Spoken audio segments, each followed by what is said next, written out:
He remembered his early family life as being one of extreme tension. States the tension came from the relationship that existed between his mother and his father. He stated that they were constantly at each other's throat and arguing. He stated his mother appeared to have some psychiatric problems and, in fact, had suffered a nervous breakdown at one time during his early childhood. He stated that she was on medication, had been seeing a doctor for much of the time. He states that he was advised by relatives that his mother had suffered a postpartum depression after he was born. And he took that to indicate that he was at least partially the problem for his parents' bad marital status. He stated he believed his mother became depressed after his birth and never quite fully recovered, and therefore he felt a certain amount of guilt in regards to the bad marriage of his parents. He said as a teenager of 15 or 16, he realized that he was a homosexual. He never had any interest in women, and he had no idea why he was a homosexual. But he distinctly remembers in high school and during his teenage years that he was only attracted to men. See, it was at this time he began to fantasize of killing human beings. He also began picking up animals which were found on the road, which had been killed apparently by other vehicles. He would bring them home to his house, and he would use a knife in order to cut them open, and see what was inside of them and what they looked like. See, at the time his mother took his younger brother, who was approximately 6 years younger than him, and she moved out and left him alone in the house. He said at this time, he started having strong feelings about being left all alone. And it was at this time he remembered having strong desires for not wanting to have people leave him. He stated that at this time he began hating to sleep alone at night. He further indicates that it was about this time in his life that he became familiar with alcohol, and he immediately became a heavy drinker and abused alcohol on a regular basis. The timing of his first fantasies of bringing another person under his control in order to engage in sexual behaviors was sometime during the high school years. At various times, the specific age and grade that Mr. Dahmer has said this occurred has varied within a year or two, but it seems to be around age 15 or 16 that he first had sexual thoughts of striking another person and rendering him unconscious by a blow to the back of the neck, and then making sexual use of the unconscious body. The first time he tried or meant to act on that was when, at around that age, he found a particular male jogger attractive to him, and he, I believe, broke off a baseball bat, and then he concealed himself in some brush near where the jogger was expected to pass, with the idea that if the jogger came by, he would strike him on the back of the neck, make him unconscious, and enjoy the man's body sexually for a time. The jogger didn't come by, and so that didn't come to pass, and Mr. Dahmer never saw the man again. But that seems to be the first effort to put this fantasy into action. In the summer of 1978, he then had a car and was living alone at the house. He had been drinking and was returning home when he saw a hitchhiker. The hitchhiker was not wearing a shirt, and he debated about whether or not to pick him up. He finally decided to pick this man up. The man's name was, and it's all right to mention the names of the victims. His name was Stephen Hicks, who was approximately 19 years of age. Stephen Hicks got into the car and agreed to go back to the house, to Jeffrey's house. Jeffrey reported that they talked and smoked some marijuana. He reported that it was clear to him that Stephen Hicks was not gay, however he wanted to keep him there. While Stephen was sitting on the bed, Jeffrey hit him in the head with a barbell and then strangled him with that barbell. Jeffrey recalled having smoked 1 or 2 joints and had consumed a 12-pack of beer that day. The next morning, he went to the store and purchased a large hunting knife, and he went to the crawl space and dismembered the body. He cut off the arms and legs. He recalled opening up the belly. Well, at this juncture, this is the first time he opens up the belly of anything other than the dead animals, right? That's correct. At 3 a.m. as he drove to the dump, he was pulled over by police for driving left of the center line. He indicated that he passed the sobriety test. The policeman shined the flashlight in the back seat of the car and noticed the trash bags. Jeffrey told him that he was taking the trash to the landfill. He reported that there was a slight odor because he had had the body for 1 or 2 days. The policeman let him go. Jeffrey turned around and went home and put the bags in the crawl space. He brought the head upstairs, laid it on the floor, and masturbated in front of it. The next morning, he put the bags behind the house in the woods. He burned the clothes of the victim and then threw the knife and Stephen's necklace into the river. I asked Jeffrey how he felt about this, about those actions, and he reported that he was high-strung, nervous, apprehensive, and thought a lot about what he had done. I then asked him if he recalled the name of Stephen Hicks. He stated that was a name from the victim in Ohio. I asked him how he remembered that. He said, because it was his first one, and you always remember your first one. He says you don't forget the first one. He subsequently went to Ohio State University for 3 months. He stated that he, quote, flunked out, end quote. He reported that during this time, he drank all of the time. By this time, his father had moved back into the house with his new wife, Sherry. His father and Sherry thought it would be a good idea for Jeffrey to join the Army. He stated he believed the reason that he did not kill and dismember anymore while he was serving his tour of duty in Germany was because he enjoyed the structure of the Army. During the entire tour of duty, he lived on base and was in a dorm with 3 other men. He stated that he enjoyed the Army and wished that he would have finished his entire tour of duty. However, his abuse of alcohol made it impossible, and the Army let him go 6 months before his tour of duty was up. He was employed at a chocolate factory where he mixed chocolate. While working at the chocolate factory, he made some friends but did not socialize with them after work. In essence, his life consisted of working and on weekends going to bookstores, gay bars, and bath clubs. He reported that at the baths, the notion was, quote, sex, anything goes, end quote. He reported that he used condoms some of the time.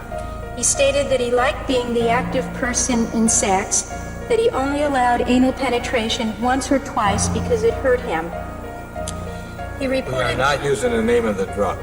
I will not. Okay. All right. He reported that he started using, and I'll just say a Sleeping. drug that had sedating effects. Sleeping okay? pills. All right. He started using sleeping pills during this period because some guys wanted to perform anal sex and he did not want to. This was a way of keeping them. Specifically, he did not want to be the recipient of anal sex, and consequently, if he were to drug the person, they would then fall asleep and he would not have to participate in anal sex where he was the receptive partner. That is where the person would put their penis in him. He reported that he would go to the baths on weekends and have approximately 3 or 4 partners. He was trying to control his compulsion, so he went to a store when it was about to close.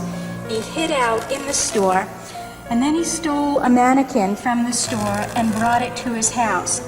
He kept this mannequin for 2 weeks.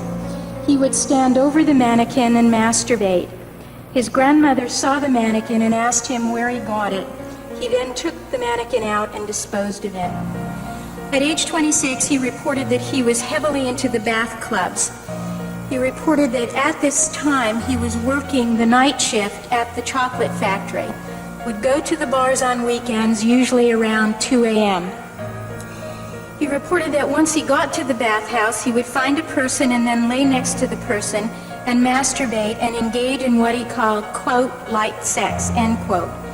He reported that most of the men he met there did not want just the light sex, but wanted what he called, quote, heavy sex, end quote. He stated that once the person was asleep, he did not feel quite so rushed or pressured with the person. He reported that he would fix a drink in which he would put approximately 5 sleeping pills, and this would keep the person asleep for approximately 8 hours. He stated he would stay with the person, staying awake for about 3/4 of the time, and then he would sleep with the person. Usually, he would masturbate 3 times during that period. He reported that he never injured anyone and never recalled attempting to strangle any of these men that he stayed with at the bathhouse. He stated that once he was in the room, he would have some conversation with the person, mix them a drink, and kiss them. The person would then get groggy, and the person would then fall asleep. He indicated that he would only experience an erection about 10% of the time when the person was in an awakened state. He reported that once the person fell asleep, he had complete control and could do what he wanted at his leisure. He did not have to entertain the person, and he felt that he could leave the room if he wanted to. He indicated that he had drugged 10 or 15 people before the management learned what he was doing. Subsequently, his membership was revoked. He then started using a local hotel room, and he stated that at this point, the bathhouse had been a much more controlled environment. Well, he's telling you that when they're in an awakened state, he can only do something 10% of the time. He could only get an erection 10% of the time. Did you ask him about the other times when they were asleep? Yeah, when they were asleep, he was able to get erections, and I think it's somewhere here in my notes, it was either 90 or 100% of the time. This has got to be done. Who are these people that died? You didn't see their relatives come in and testify because there was a guilty plea. You didn't hear the facts in great detail. I don't want you to forget it. I don't want you to forget who they are. Sometimes, and this is when I'm in my work, naturally I see people getting very concerned about a defendant. What's happened to a defendant? And because the victim is gone and dead, the victim isn't there to say, hey, what about me? What about me? Don't forget Stephen Twomey, who died in the Ambassador Hotel with the defendant. He encountered Mr. Twomey while he was waiting at a bus stop. He had already obtained his hotel room at the Ambassador, which he believes is located on 24th in Wisconsin. He got the room earlier with the plan that if he had encountered someone, he would take them there for the purpose of having sex with them. He had already purchased some sleeping pills, which he had at the room for the purpose of rendering anyone he brought back there helpless so he could have sex with them. He spoke with Twomey and asked him if he wanted to spend the night with him at the hotel room. Twomey agreed. Dahmer does not recall if he offered him money to come to the room or not. Upon arrival at the hotel, both Dahmer and Twomey got undressed and laid on the bed. At that time, they had what Mr. Dahmer called light sex. He described this as hugging, kissing, and mutual masturbation. After about an hour or two, Mr. Dahmer made a drink for Mr. Twomey, at which he put the sleeping pills. Mr. Twomey drank this, fell asleep, and Mr. Dahmer kept drinking and eventually fell asleep himself. Mr. Dahmer related that when he woke up, he was lying on top of Mr. Twomey, and Dahmer's forearms were visibly bruised. He saw that Mr. Twomey was obviously dead. He was bleeding from the head, and his chest was crushed in, and some of the bones were broken. He reports blacking out and waking up in the morning. Stephen was in bed on his back. Jeffrey recalls being on top of him. He reported that Stephen's head was over the side of the bed and there was a bruise on his chest. He stated that he, Jeffrey, had a bruise on his arm. Jeffrey was shocked when he saw that Stephen was dead. He stated that he had no intention of murdering him. Seeing Stephen dead brought back memories of 1978 and his first victim, Stephen Hicks.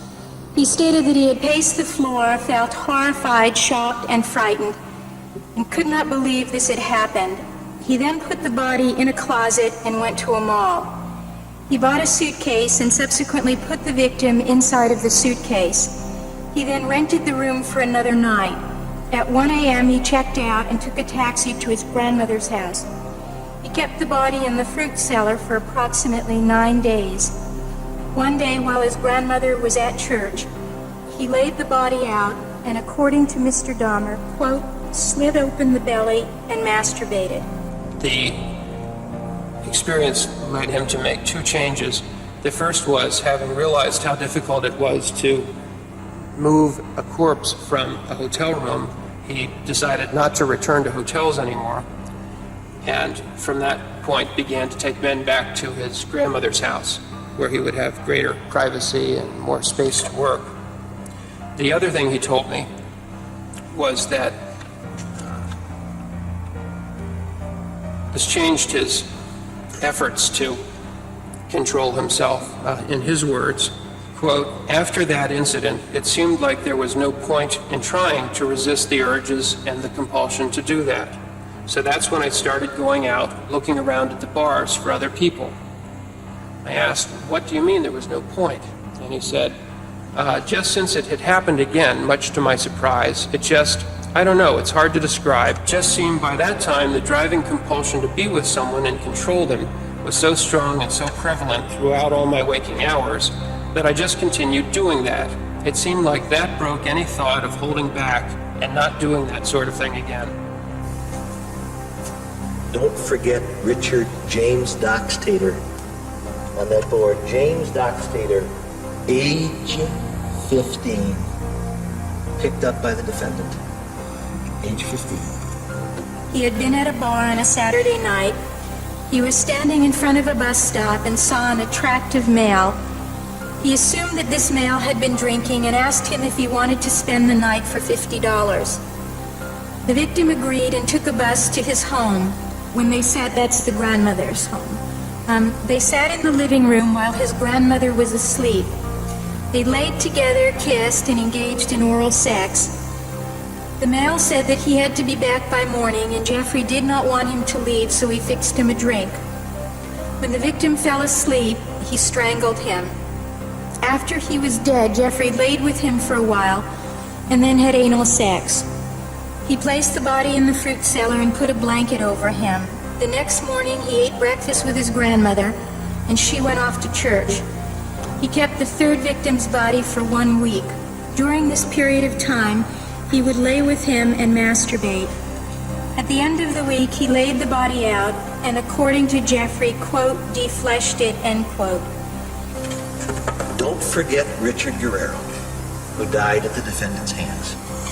First, he administered a drugged drink to his victim, and then after his victim was unconscious from the effects of that, he strangled him, which again indicates that it was not an impulsive act, but rather that he'd taken steps to prepare for the killing and, as it were, to anesthetize his victim before he killed him.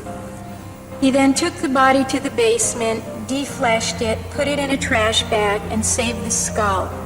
He kept the skull for several months and brought it to his 24th Street apartment when he moved there. He reported that the police never found the skull. He left his grandmother's home because he wanted to live on his own and because once his grandmother had commented on his bringing a young man to her home. This made him feel uncomfortable, and he made up a story about why the young man was there. The next intended victim got away and was able to testify against Jeffrey Dahmer. But he couldn't be seen on camera as he was underage at the time.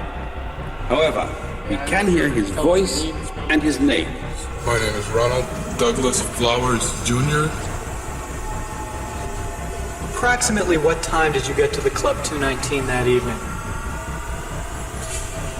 Not real sure. I know it was late because the parking lot was pretty filled at the time, so I imagine it was 11:30 around that time. Okay. And did you meet your friends there? Yes, I did. After the bar closed, what next occurred? They all left, and I went back to my car and tried to start it. And when you tried to start your car, what happened? Well, I had been having a problem with my choke, so I imagine that was what the problem was, and it wouldn't start. And after I kept trying it and kept trying it, the battery just died. Pardon me. What did you do next? Well, then I went to the phone booth, which is located on the corner of 2nd Street and Pittsburgh, I believe it is. Did you come in contact with the person you now know as Jeff Dahmer?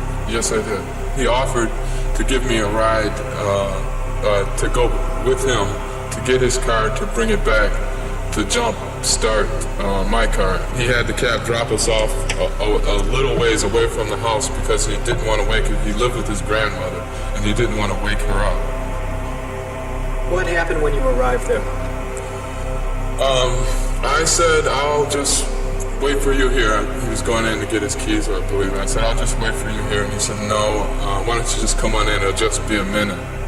And he offered me a drink. The next thing I recall happening was thinking to myself, why is he looking at me like that? Because for the first time, his eye contact was solid. He didn't divert it at all. And it was almost as though he was waiting for something. I'm thinking to myself, what is he waiting for? So naturally, I started to drink the coffee quicker because I became uneasy to get out of there. And the next thing I remember was becoming extremely dizzy and my head starting to go down, and that's it. When you say and that's it, do you mean you passed out? Yes. What's your next memory? Woke up in County General Hospital in Milwaukee. Were you missing any property? Yeah, I was missing, I was missing all the cash from my wallet. I was missing a bracelet that was on my right arm and a herringbone chain that was around my neck.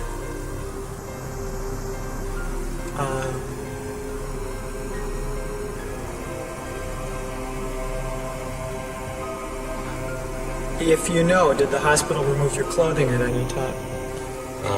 No, they did not. I don't think they had a reason to. When you next undressed, did you notice anything wrong with your clothing? Yes. What was that?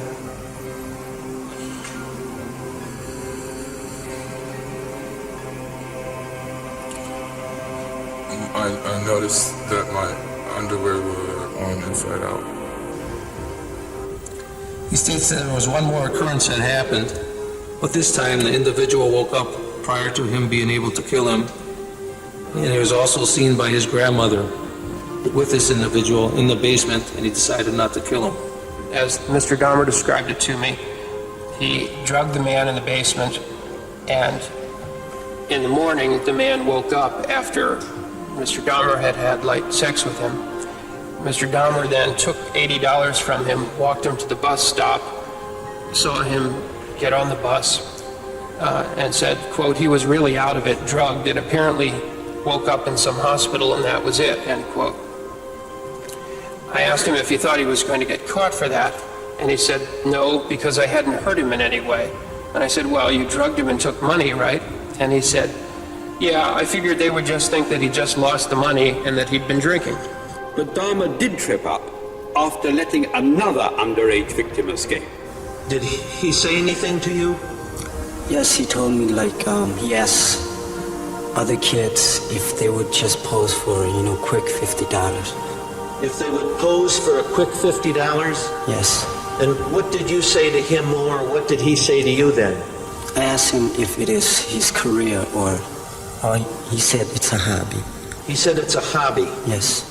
What did you say then or what did he say then? He asked me if I want to pose for him just for a quick $50. What then happened? Then we start walking to his apartment. After it had been pulled, your shirt had been pulled up to your neck area, was a photograph taken? Yes, he offered me some drink. Did he say anything to you about what you should do, if anything, with your zipper? Yeah, he said that I should put it all the way down and then, show my underwear. And you put it halfway down, and then what did he do? He put it all the way down. And what else did he do? And then he grabbed my penis. He went under your underwear and grabbed your penis? Yes, he did. And then after he kissed your stomach, you said, I gotta get out of here, something Yes. like that. What did you do then? I just grabbed my book bag and then I opened the door and You moved to the door of the apartment? yes, Was the door of the apartment closed at that time? yes it was. And had it been closed after you entered the apartment? Yes. And what did Mr. Dahmer do when you went to the door with your book bag? He said, wait, don't forget your money and don't tell no one that I'm doing this. And what happened then? Did he give you the money? He gave me the $50 When is the next time you became conscious of where you were? Where were you? at the hospital. Are you employed as a City of Milwaukee police officer? Yes, I am. And what rank do you have? Currently a lieutenant of detectives. How long have you been employed by the Milwaukee Police Department? Since 1974. Did there come a time on September 27, 1988 that you were at work in the Milwaukee Police Department headquarters? Yes. Where is that building? 749 West 8th Street, City of Milwaukee. Did there come a time that you were aware that an investigation was underway in connection with a sexual assault on a 13-year-old Laotian young man? Yes, I did. He is a minor, and for reasons of protection of his name, he has been referred to in these proceedings as SS. Would you continue to refer to him? The jury is familiar with his full name. Yes. What information did you receive, basically, that caused you to become involved in the investigation? At approximately 12:20 a.m. on September 27th, 1988, officers Robert Enters and Gary Temp brought SS into the sexual assault unit of the Milwaukee Police Department. And had officers gone out to the home and then with him gone to the apartment building where this took place and identified the particular apartment with his assistants? That is correct. And those uniformed officers from the manager had secured an individual's name and the location of his employment. Is that correct? Yes, it is. And you had information that that man was Jeffrey Dahmer, that he was employed at a near West Side chocolate factory, and that he was a third shift worker. Is that correct? That is correct. And armed with that information, did you leave the Vice Squad offices and go to that West Side chocolate factory? Yes, but prior to leaving, I showed SS a number of photographs, including the person who had been identified by the apartment manager, and SS positively identified Jeffrey Dahmer as the person who had taken him to his apartment and taken these photos. This is what you refer to in police work as a photo array, is that correct? Yes. And you had Mr. Dahmer's picture on file from an earlier case where he had indecently exposed himself. That is correct. Did you then go to that West Side chocolate factory with the officers? Yes, I did. Did there come a time that Mr. Dahmer was brought to you by employees at the factory? Yes. And what, if anything, transpired when did you recognize him from the pictures you had already shown, the Laotian boy? Yes, I did. And what, if anything, any conversation occurred between you and Mr. Dahmer at that point? At that point, I asked him if he was Jeffrey Dahmer.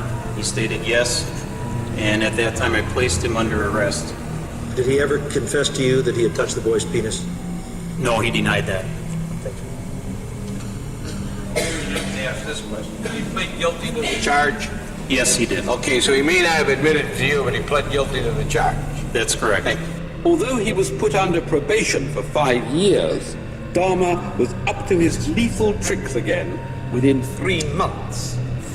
Don't forget Anthony Sears, who died at the defendant's hands. Probably swear all the testimony you're about to give this matter goes with nothing but the truth, so help you God. Please be seated, sir. And then would you state your name, spelling your last name? Jeffrey Connor, C-O-N-N-O-R. Mr. Connor, you were a friend of Anthony Sears, correct? Yes. How long had you known him before he was killed? Approximately 3 years. You were friends? Yes. In fact, you were with Anthony Sears on the night he went home with Mr. Dahmer, weren't you? Yes. Let me draw your attention to Saturday night, March 25th, 1989. Did there come a time when you met with Mr. Sears that evening? Yes, I did. About when was that? It was probably around 10 or 10:30 at his apartment. Okay. Did you then go someplace together? Yes, we had gone out. Where'd you go out to? We went to Lacage. Lacage. What is Lacage? Lacage is a gay bar in Milwaukee. Where's it located? On 2nd National. And how did you get there? We took my car. On that evening, did you come in contact with a person now known to you as Jeffrey Dahmer? Yes, I did. I met him just prior to closing, which would be about 2 o'clock, 2:15. When the bar closed, what happened? We had gone outside. Who's we? Tony, Jeffrey Dahmer, myself, and another friend of mine, Who's that friend? Bob Keel. Okay. And what did you do? We had then gone to my car. Everybody had gotten in. Jeffrey Dahmer and Tony were in the back seat. And then where did you go? Then we left that area to drop off Tony and Mr. Dahmer. Did somebody tell you that they were going home together? I just kind of took that. Okay. Where were they going to go? Were they going to go to Tony's place or Mr. Dahmer's place? Mr. Dahmer's place. Okay. And did Mr. Dahmer tell you how to get there? Yes, he did. When you pulled over, did you have any discussion at that point? No. Okay. Did you talk to Mr. Sears at all, make plans with him about his being picked up? Yes, I did. What was that about? I just reminded him that that Sunday was Easter and that I had plans to be with my family, and that in order for me to give him a ride home, I'd have to pick him up before I did that, which would be early morning sometime, and to call me. And did he agree to do that? Yes, he did. Did Anthony Sears ever call you that evening? No, he did not. Early the next morning? No. Did you ever see Anthony Sears again? No, I did not. He stated he met this individual that he identified as Anthony Sears through the photo, and he got one of Mr. Sears' friends to drive him and Mr. Sears in the friend's auto to his grandmother's house. He related that when they got there, they engaged in sex. He gave him the drink that put him to sleep and subsequently killed him and dismembered the body. He indicated that this was the first one where he had kept anything of the individuals. He stated that he kept the victim's skull, which he boiled to remove all the skin, and he kept the scalp with the small ponytail because he liked it. He stated he kept the genitals of this person. He stated that at the time of his arrest, these items were in the black metal cabinet. Quote, I found him very exceptionally attractive, and the desire to retain something from him was stronger than the fear of being caught, I guess. That was about the time I had the table, the black table and the 2 griffins, and that's when I started formulating the idea of the temple area off of this. Mr. Dahmer drew for me a diagram of what he had in mind for the temple, and that diagram of the temple shows 10 skulls on a table with incense burning on both ends, and 2 whole skeletons on either end of the black table with the plaster griffins above the table and a special globe lamp to impart an eerie sense of lighting. And he wanted a black leather chair so that he could sit in the leather chair and admire his collection. If he did this and had it set up this way, he would be able to somehow get in touch with some spiritual force or power. It's the time I started watching Return of the Jedi. So the first idea of the temple area occurs only after 3 of the charged killings. And because this seemed curious, I explored what he had in mind about the temple and what the significance of this movie was to him in great depth. And in fact, he and I sat together and watched all of the scenes in the film Return of the Jedi that he considered significant. Likewise, there came a time later when he put that film aside and began making use of Exorcist 3, in particular scenes from that, in a similar manner, and he and I sat together and watched those scenes from Exorcist 3 so that I could explore what the significance was to him of the images in those materials.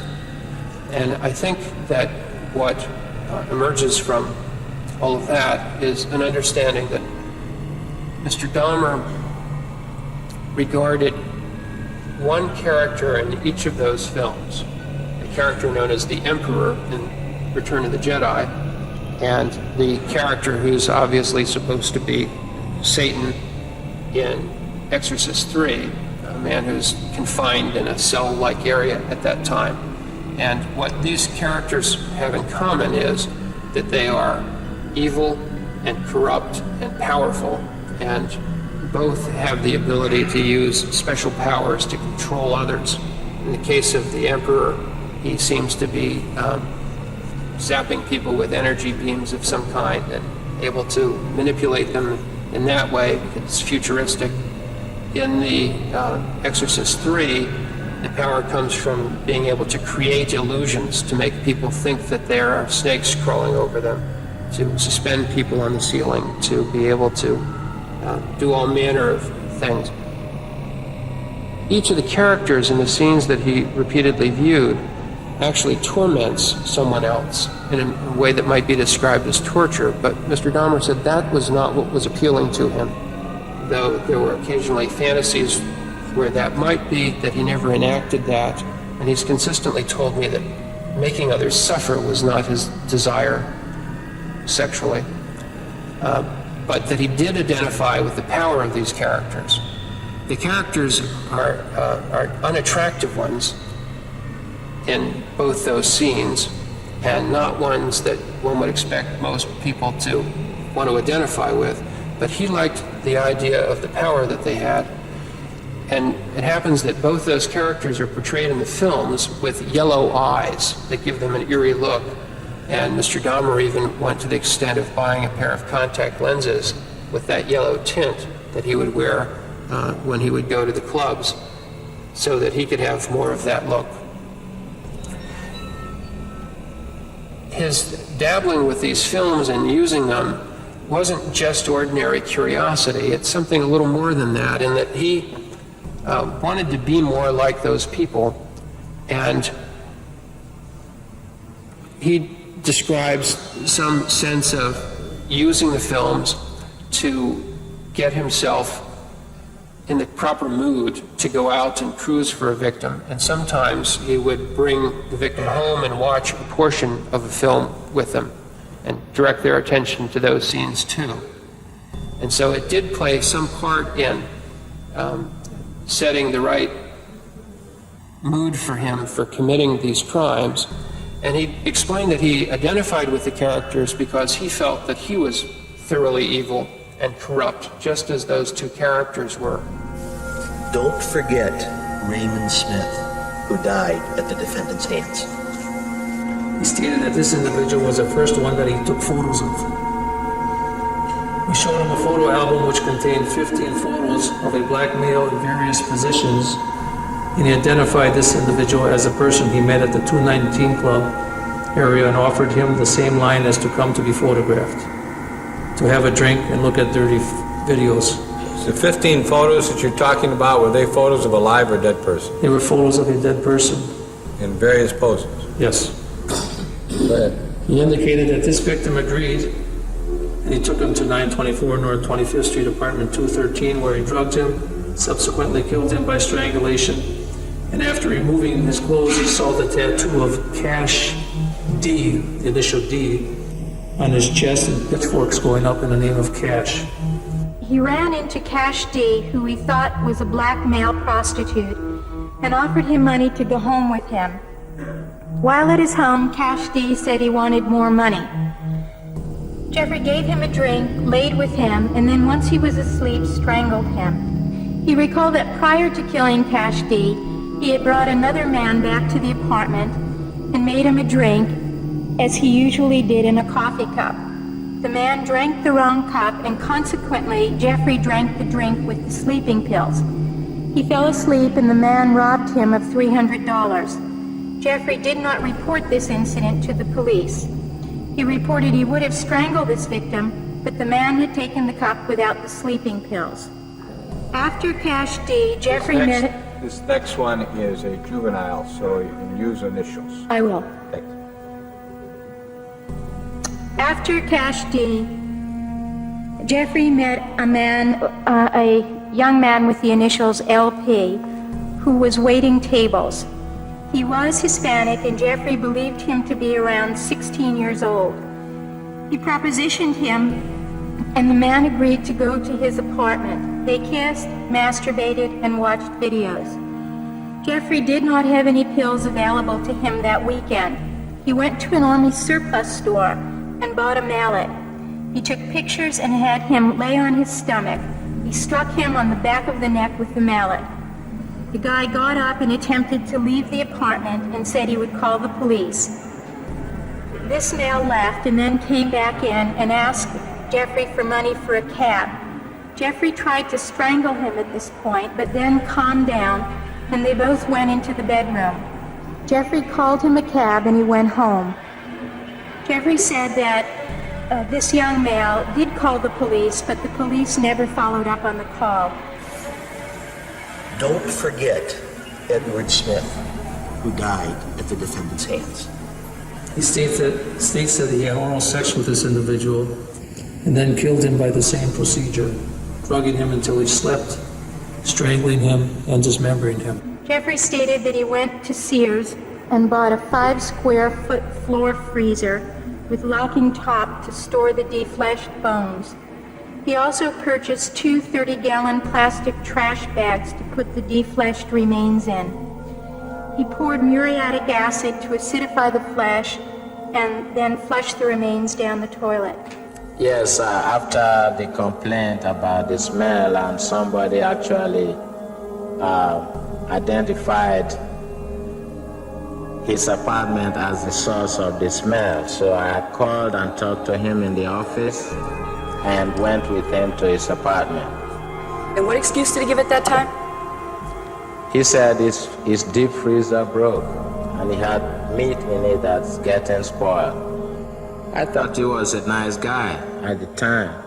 No further questions.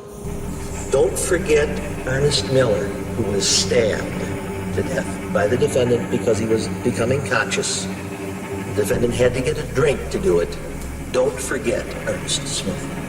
He had only a few pills available. While the victim was asleep, he thought, quote, "How should I keep him?" end quote. He did not want to put this person through any pain, and consequently he stabbed him in the jugular. He painted the skull with granite spray paint. He tried tasting the flesh and the heart. He bought a tenderizer, tenderized the heart, and ate it and the muscle meat. He reported that it had a beef-like flavor. It gave him a sexual thrill while eating it. He felt that the man was a part of him and he had internalized him. Don't forget David Thomas, strangled by the defendant.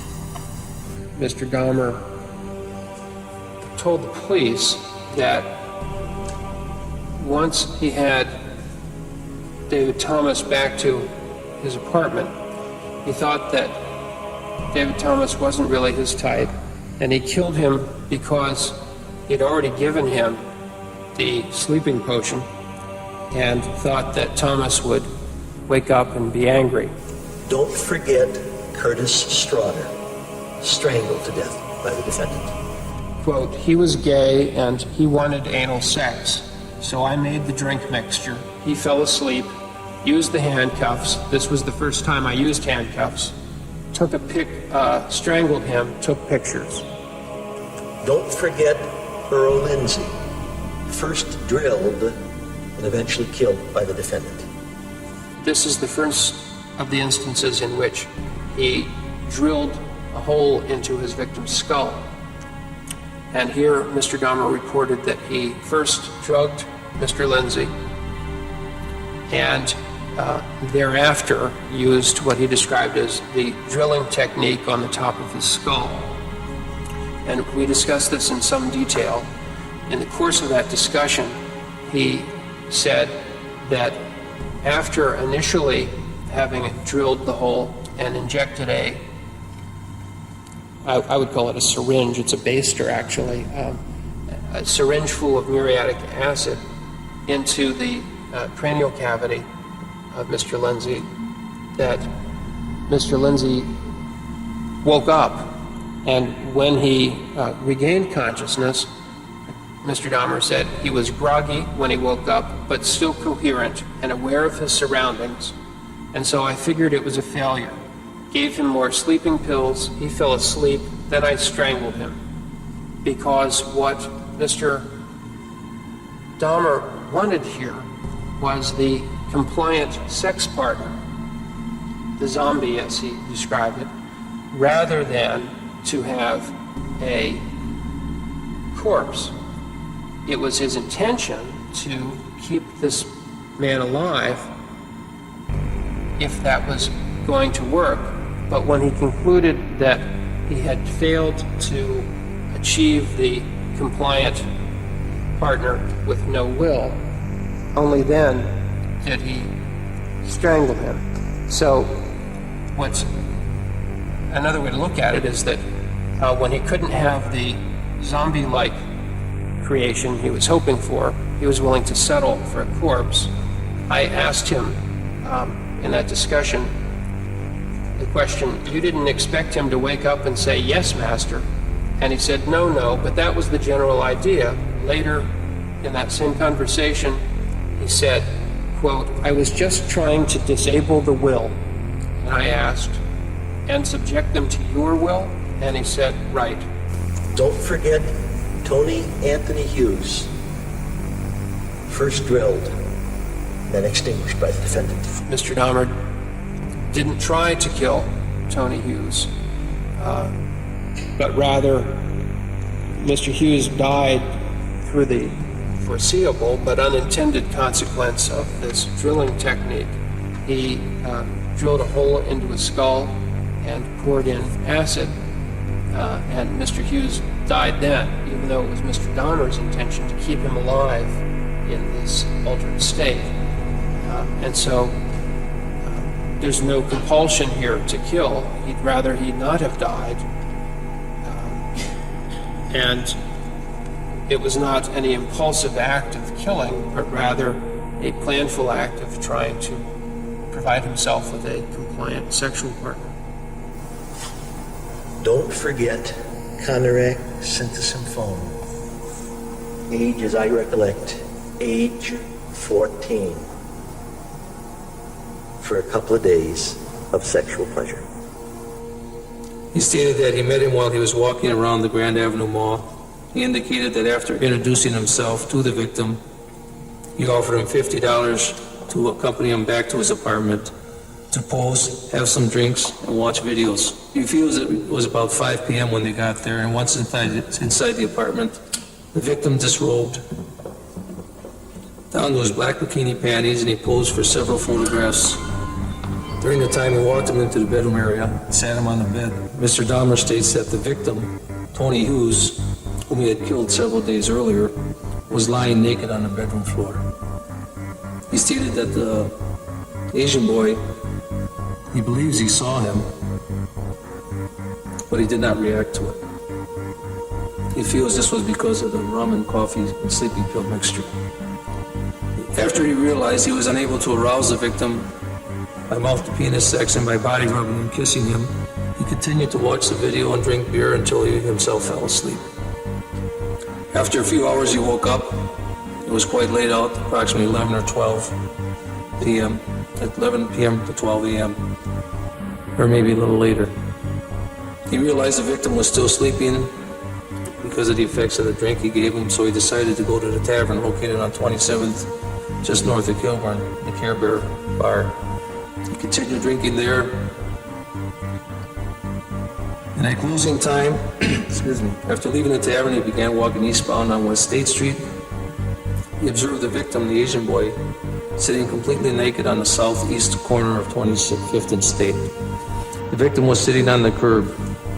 He stated there were two black females standing by him, and they appeared to be hysterical. He walked up to the victim, whom he realized was speaking to the black females in Asian. The victim was disoriented and appeared to be intoxicated by alcohol. However, Mr. Dahmer realized that he must still be under the influence of the drink containing the sleeping pills that he had given him. This time he advised the ladies that the victim was in fact a friend of his. He attempted to pull the victim in the direction of the apartment. He stated that the women continued screaming at him, "We don't know who you're really, we don't know if you really know this guy," and we called the police. "Why don't you wait until the police get here?" In the early morning hours of May 27, 1991, you were a City of Milwaukee police officer, is that correct? That's correct. You pulled into that alley with your squad lights on, The headlights of the squad car were on, yes. and you got out of the car. That's correct. What did you do after you got out of the car? What did you see and what did you do? I exited the car. I was the passenger of the car.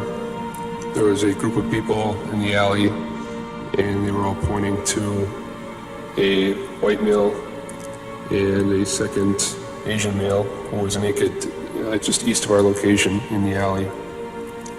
My partner came up to me and told me that he had obtained information from the white male to whom he was talking to, and basically that the Asian male's name was John Hamwang and that he was 20 years old and that he had been staying with him for the last, I believe he said 2 to 3 weeks. Had been staying with whom? With Mr. Dahmer. He also had obtained Dahmer's name at that point. Officer Perupkin, myself, and the Asian male and Jeffrey Dahmer began walking toward the rear of the apartment. While we walked back to the apartment, Mr. Dahmer spoke of the crime in the neighborhood and how bad he thought it was. He said he was glad that the police were in the neighborhood and that there was a need for the police. I believe he may have been smoking a cigarette during that time. As we got near to the apartment building, it was the rear of the apartment building, obviously, he spoke of the need for extra locks on his apartment and that he had a security system because of the crime and the nature of the neighborhood. He showed you up to his apartment, That's correct. and he convinced you that you could go about your business, that he had everything under control. We were convinced that all was well. And there wasn't anything that you saw that could, for one moment, have caused you to believe that there was any problem at all, correct? There was nothing.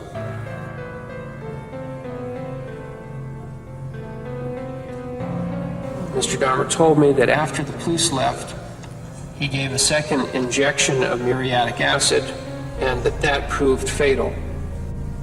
But even then, he was attempting to carry out the plan to create a zombie. His words were, "Then I gave him the second injection of muriatic acid and that was fatal. I didn't intend it to be, but it was." Don't forget Matt Turner, extinguished by the defendant. Jeffrey had attended the Chicago Gay Pride Parade and met this victim at a bus station. He offered him money, took him home to watch Exorcist 3, had light sex, drugged him, and strangled him. He defleshed and acidified the body, saved the skeleton in the freezer, and put the head in the freezer. He threw the other body parts into the trash. Jeffrey noted that around this time, the body meat in his freezer was getting old, and he disposed of it. Don't forget Jeremiah Weinberger, drilled, who made it alive, struggled for life for a day and a half before he died at the hands of the defendant. 1 or 2 weeks later, he met his 15th victim, Jeremiah Weinberger, age 25, who was of Jewish Puerto Rican descent. He met him at a bar in Chicago. He approached his victim, offered him money. The victim performed oral sex on Jeffrey. They took the bus back to his home. They kissed, engaged in masturbation, watched a video, and Jeffrey then gave him a drink. Once he was unconscious, he drilled a hole in his head and used boiling water. He reported that this victim woke up and was functioning but was groggy.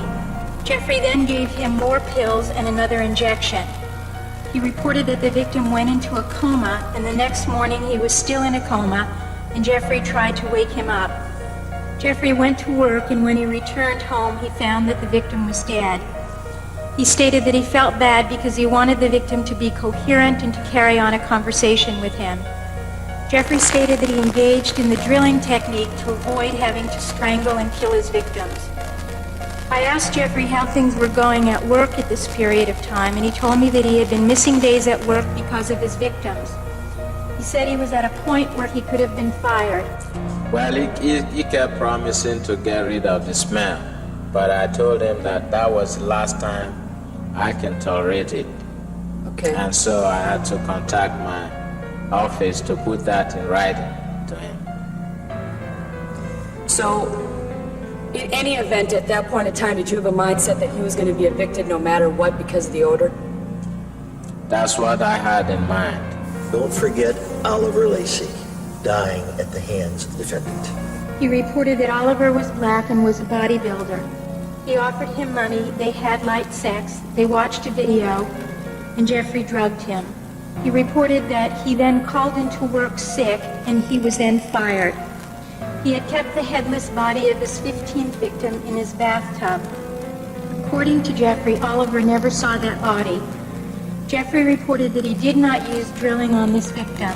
He drugged him, strangled him, performed anal sex before and after death, posed him, and took pictures. He also defleshed his 15th victim at this time and saved the head. He was going to use Oliver Lacey in his temple area. At this point, he had lost his job, was drinking heavily, and running out of money. Don't forget Joseph Bradehoft, dying at the hands of the defendant. Mr. Dahmer stated he met him on Wisconsin Avenue near Marquette University, and this individual was waiting for a bus, and he had a six-pack in his arms. He stated he got off the bus, approached him with the same offer as he did with the others, and he agreed to go with him to his apartment.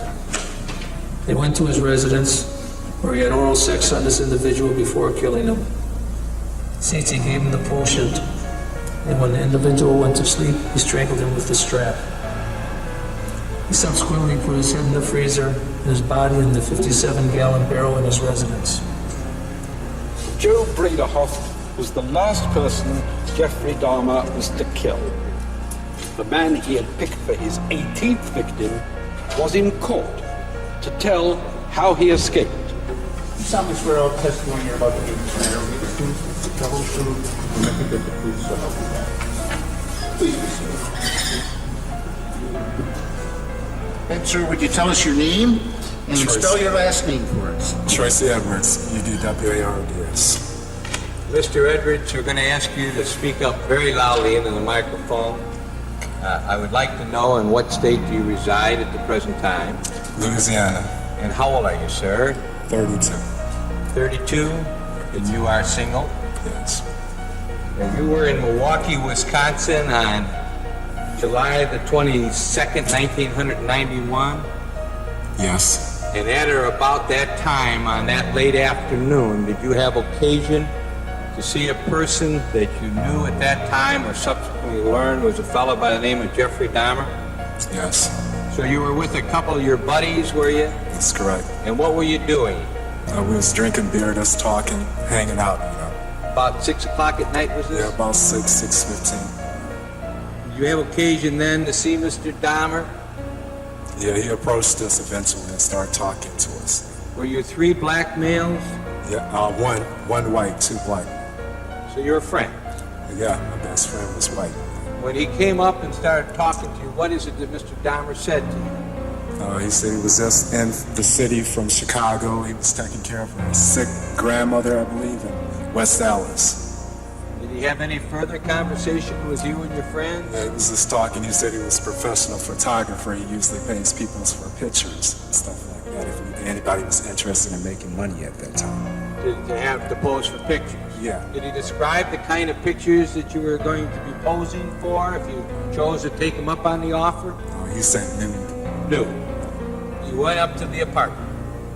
Tell us what happens when you get up to the apartment. Tell us what you observed, what your senses told you. Okay. First of all, it seemed like a normal apartment. When we got inside, he turned out burglar alarms. I asked him why. First, it was a foul odor. Tell us about that. What kind of... It was just like an odor. I didn't quite know what it was. You know, he told me a sewer pipe had broke and management would take care of it. Now, you're fully clothed.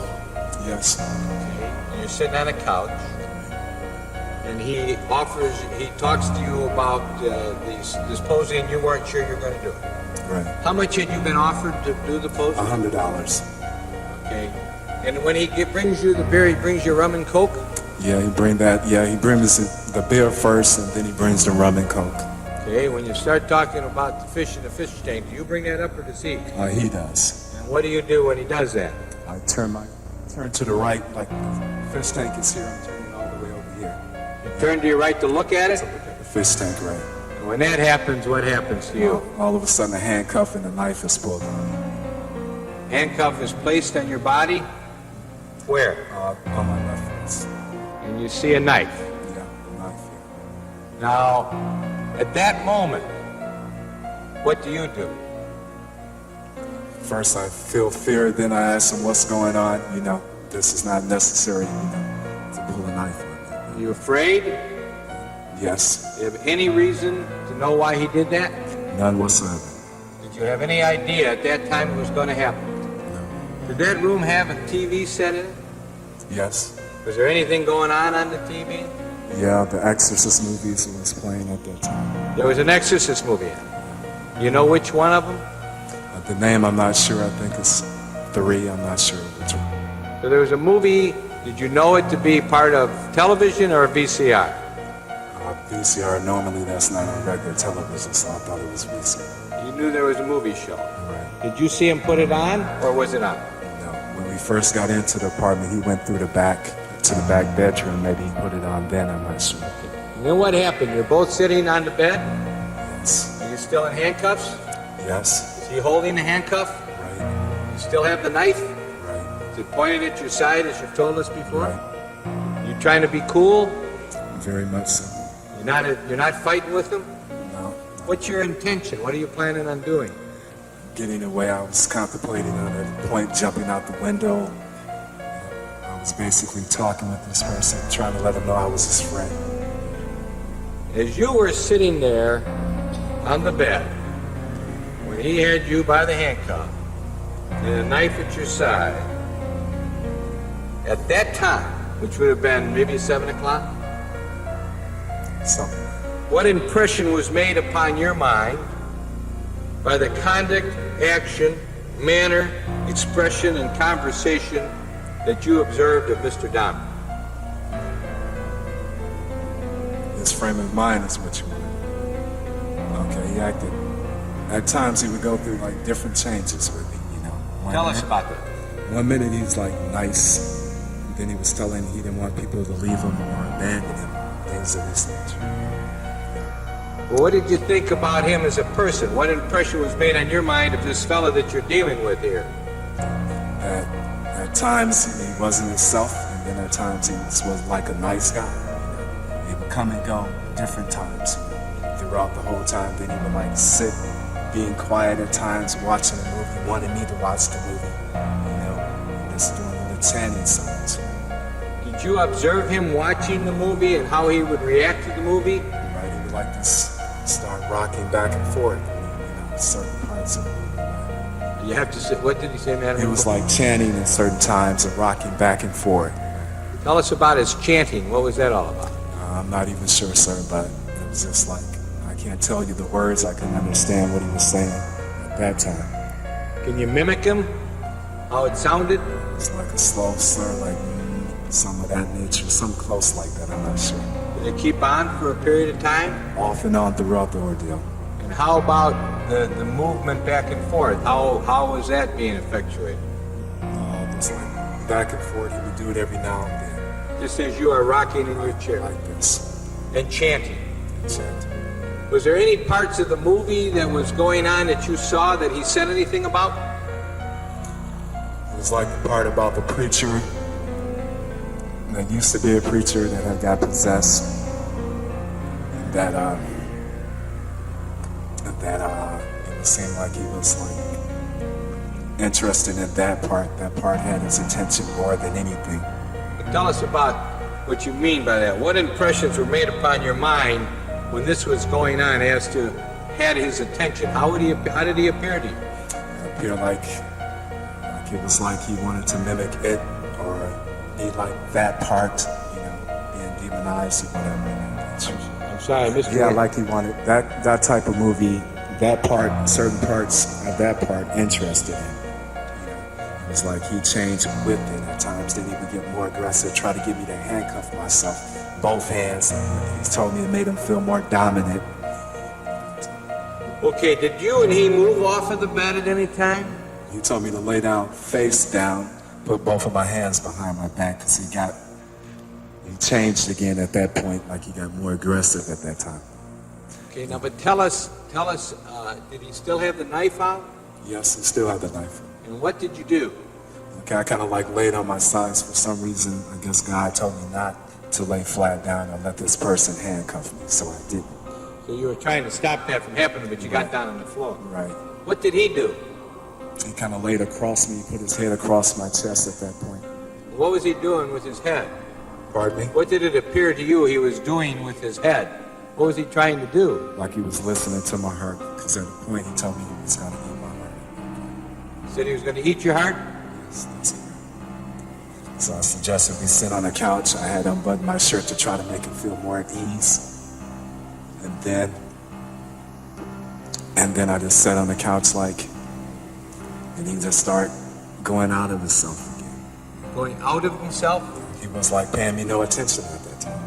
Like he wasn't there? Yes, he started the chanting again, and it's like just sitting there, And then I just, for some reason, I said, well, I need to go to the bathroom again, and he didn't follow me at that point. So I reached up, I got up, then I hit him, and I ran out.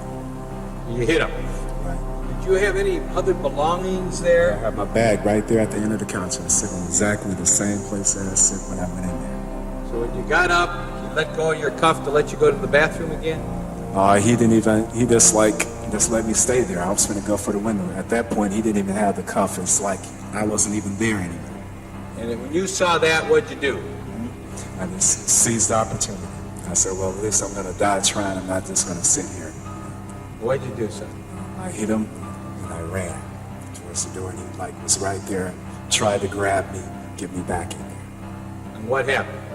Then I made it outside. So he wasn't able to bring you back in? Bring me back in here. He tried? He tried.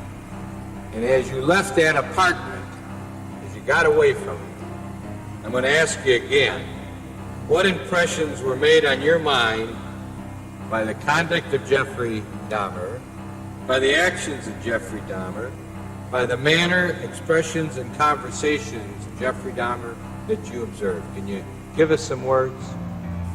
It's like I told the policeman that this freak, this crazy guy, was trying to hurt me.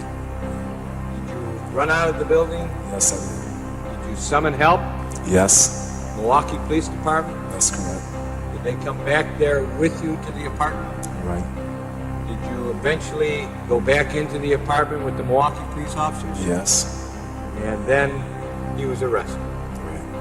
Dr. Dees explained the compulsions of Jeffrey Dahmer.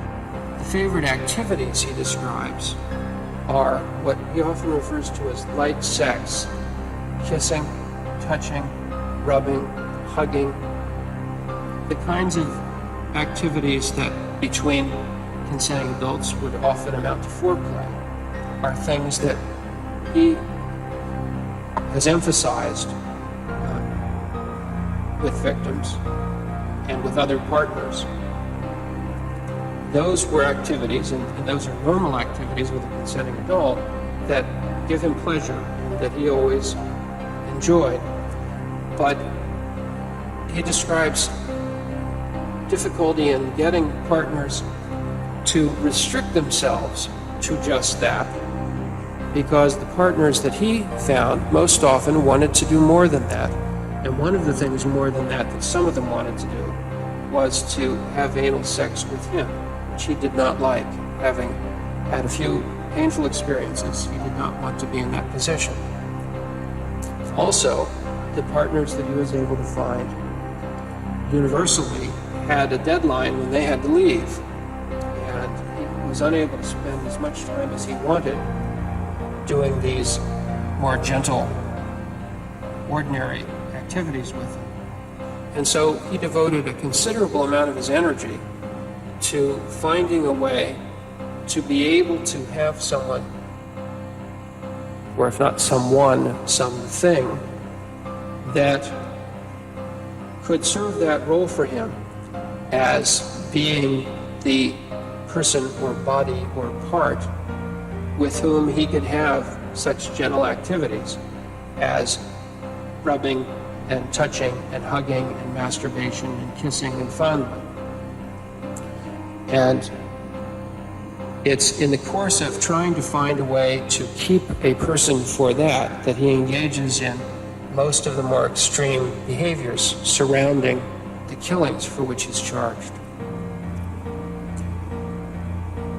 If I understood what Mr. Dahmer told me correctly, and we spent a lot of time on this during my examination,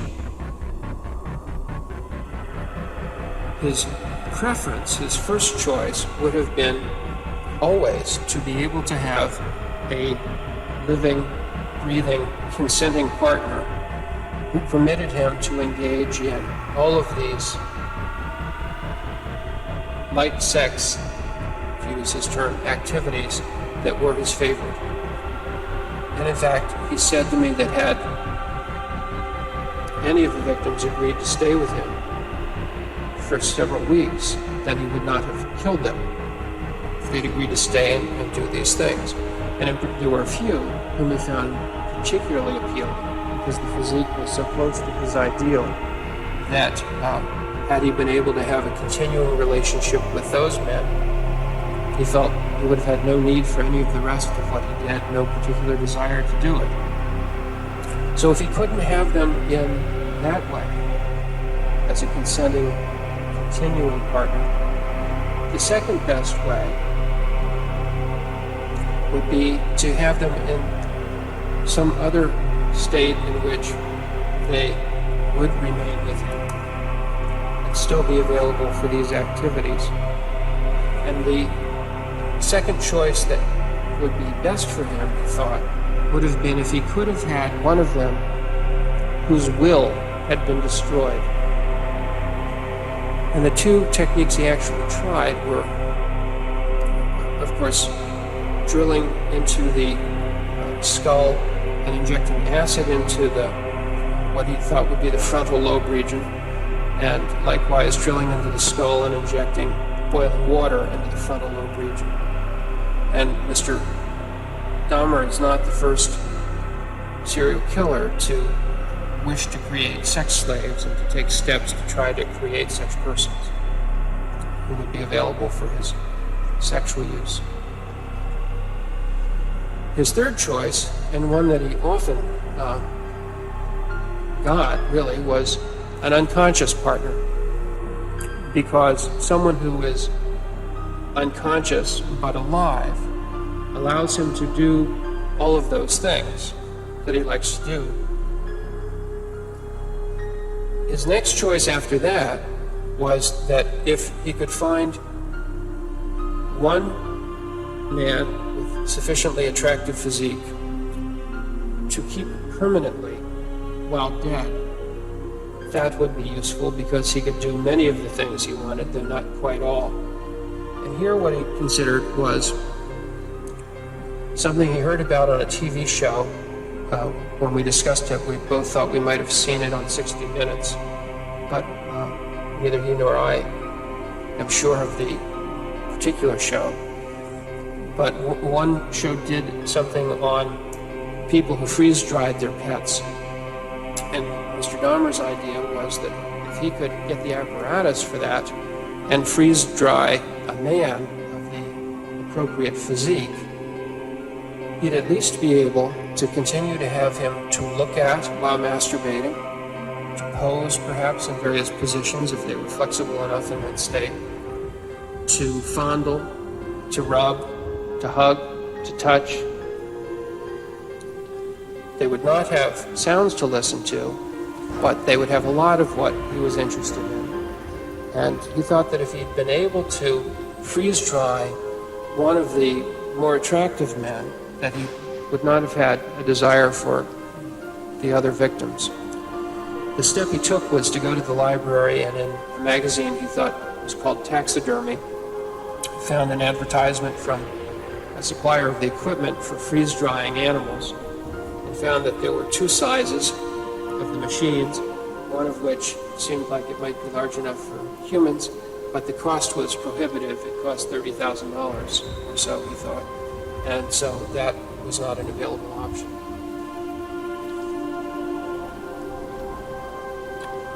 The next best choice was that of a fresh corpse.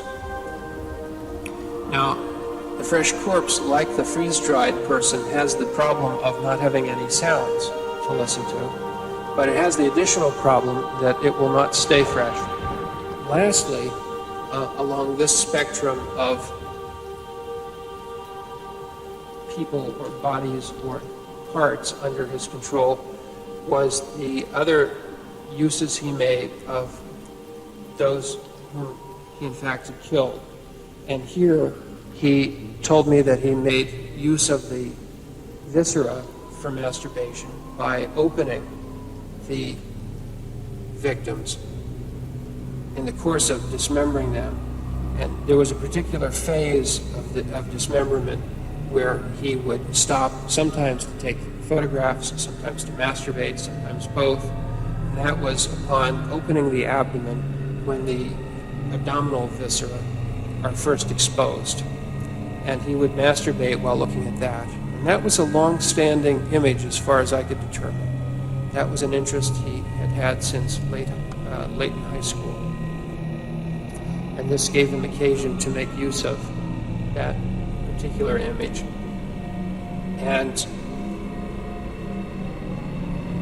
that's basically the spectrum of controlling another person. Now, to call all of that just necrophilia really sort of misses the mark, but it's the best word we have at the moment for it. And if Jeff Dahmer seemed normal enough on the surface, the court-appointed psychiatrist, Dr. George Palermo, explained why. All of us, so-called normal, let's say, have features of dependence. We have sadistic features at times when we're not too nice towards people that we do, we are with, we like, and so on. We have also fetishistic features because when someone of our dear ones dies, what do we do? Certainly we don't have a sexual fetishism, but we try to embrace even the dead body because of the importance we give to this dead body, this person who was dear to us and died. And that goes along with the borderline personality. Borderline personality changes mood from depression to elation. We all have these kind of things, not to that degree though. We are a composite of many facets, and we become sick when these facets become exaggerated. And that is what is called personality disorder. The jury had to decide whether he was sane or insane. So it was to be prison after all, not the softer option of a secure hospital. The jury's decision was read out 15 times, once for each count.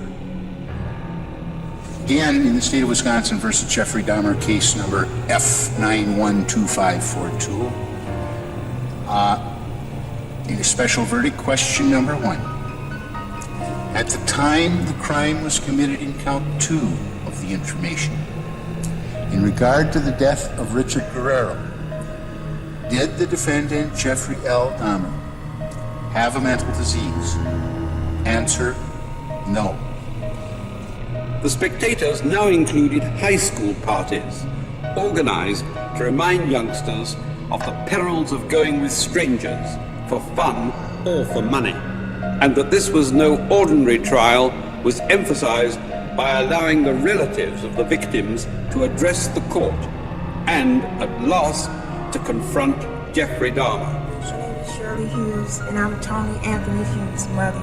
First of all, thank God, and to give thanks to the judge and to Mr. McCann for the verdict that came in. I would like to say to Jeffrey Dahmer that he don't know the pain, the hurt, the loss, and the mental state that he had put our family in. But I'd just like to read a poem that a good friend of my son wrote. Tony thought you was his friend. He knew you. Why am I a victim in your cruel and rueful world, although I can't communicate with a loud voice? Listen to me anyway. Try to have mercy on my moans. Look at the tears roll down my face. See that each one is a cry for help. And realize my sign are showing you that I want to live. Tell me just what is it that I've done to you to make you such a monster, to make you such a maniac, to make you such a devil. My God, who are you? What are you? You have never shown me this side of you. I put my trust in you. I thought you were my friend until the end, yet I didn't know you as well as I thought. I never felt the end would be this way. Is there anyone that can help me? Mom, dad, sister, brother, someone, please help me. What's happening to me? Everything seems to be slowing down. I'm confused, I'm drowsy. My coordination have been contaminated. My friend, what is it that you is giving me? What is it that you're doing to me? I'm helpless. Is that a thrill to you to know that I can't fight you back? And that the hardest struggle in my life is fighting to keep my eyes open with the hope of seeing the dawn of a new day. Yet you have total control over me. My life is in the hands of once a friend, but now a total stranger who have become my worst nightmare. But one day I know you'll get caught. You think you're smooth at what you're doing. Remember, whatever's done in the dark, it will come to the light, and the whole world will know just how ugly a person you really are. Mom, I'm gone. My hope, my breath, my want to live have been taken away from me unwillingly and emotionally. I know that there's a dragon piercing your heart day and night because of this, but yet I'm not far away. When you get cold, I wrap my arms around you to warm you. If you get sad, I'll softly grab your heart and cheer you up. 2 fingers and 1 thumb means I love you in sign language. My son was deaf. When you cry, take 1 teardrop and place it outside your window ledge. And when I pass by, I'll exchange it for one of mine. 2 fingers and 1 thumb, Mom. My name is Dorothy Strouder. I'm Curtis Strouder's mother. I don't have nothing prepared to say. It's just a few things that I would like to say. You took my 17-year-old son away from me. I'll never get a chance to tell him that I loved him. I have a chance to tell him that I love him the last time I saw him, which will be a year tomorrow. You took my daughter's only brother away from her. She'll never have a chance to sing and dance with him again. You took my mother's oldest grandchild from her, and for that I can never forgive you. I'm a J.W. Smith, brother of Edward Warren Smith. Edward Warren Smith tried to be Jeffrey Dahmer's friend. As a result, he lost his life.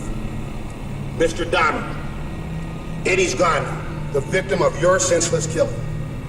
Where do we go from here? We ask ourselves. Why did this happen to a person like Eddie? He gave so much and asked so little. All he wanted was a chance to be himself. A chance to be happy. When all the facts are known, we hope that society will have gained some knowledge that will help prevent a tragedy such as the one Eddie suffered. There was no sacrifice too large or too small for Eddie. He truly loved giving and gave of himself abundantly. My name is Inez Thomas, and I'm the mother of David Thomas. You know, I don't understand how a person could really harm a person and to say that, well, I did this because he wasn't my type. Well, if everybody go around doing something to somebody because it's their type, this would be a sad world today. And I just feel that this man should never be able to walk the face of earth or to be able to harm anyone else again.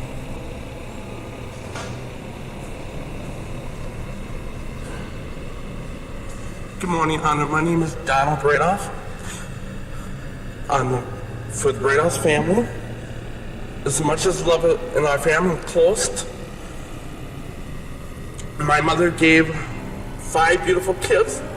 We lost, he destroyed the baby of the family. And I hope you go to hell. I love this world. You guys did a wonderful job. Bottom of my heart, thank to God, I got a lot of strength. Thank you all. God bless America.